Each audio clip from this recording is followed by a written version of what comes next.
ஆண்டவராகிய இயேசு கிறிஸ்துவின் நாமத்தில் உங்களுக்கும் அன்பின் வாழ்த்துக்கள்.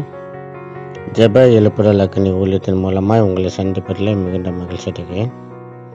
இந்த நாள் தியானத்துக்கு நாம் ஏற்றுக்கொண்ட வேத பகுதி ஏசாயா தீர்க்கதரிசி புத்தகம் 60வது அதிகாரம் 2வது வசனம். இதோ இருள் பூமியையும் காரிருள் ஜனங்களையும் மோதும், ஆனாலும் உண்மையில் கர்த்தர் உதிப்பார், அவருடைய மகிமை உண்மையில் காணப்படும். அருமையான கர்த்தருடைய பிள்ளைகளே, இந்த நாளில் ஆண்டவர் நமக்கு கொடுக்க ஒரு பெரிய வாக்குத்தத்தம். கர்த்தர் உன்மேல் உதிப்பார். இதோ இருள் பூமியையும் காரிருள் ஜனங்களையும் மூடும், ஆனாலும் உன்மேல் கர்த்தர் உதிப்பார்.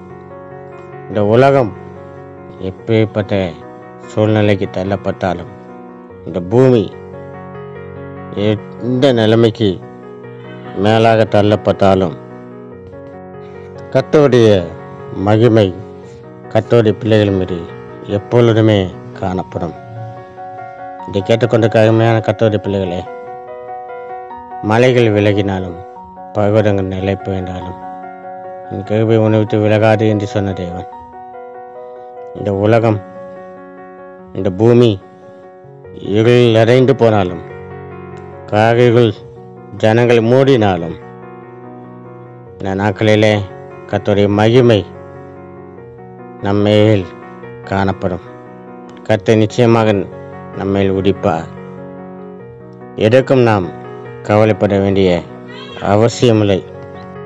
அருமையான கர்த்தருடைய பிள்ளைகளை, இந்த நாட்களிலே நம்முடைய பாதுகாப்புக்காக, நம்முடைய வாழ்க்கையில் காணப்படுற எல்லா போராட்டங்களும் நீங்கும்படியாக நாம் ஜெபிப்போம். எங்களை நேசிக்க நல்ல தகப்பனே, கருவையுள்ள நல்ல தெய்வமே, ஆசீர்வதிக்கப்பட்ட இந்த நல்ல நாளுக்காக உங்களுக்கு நன்றி செலுத்துவோம். இதோ இரு பூமியையும் காரிருள் ஜனங்களையும் மூடும், ஆனாலும் உண்மையில் கர்த்தர் உதிப்பார் என்ற வார்த்தைக்காக நாங்கள் உங்களுக்கு நன்றி செலுத்துவோம்.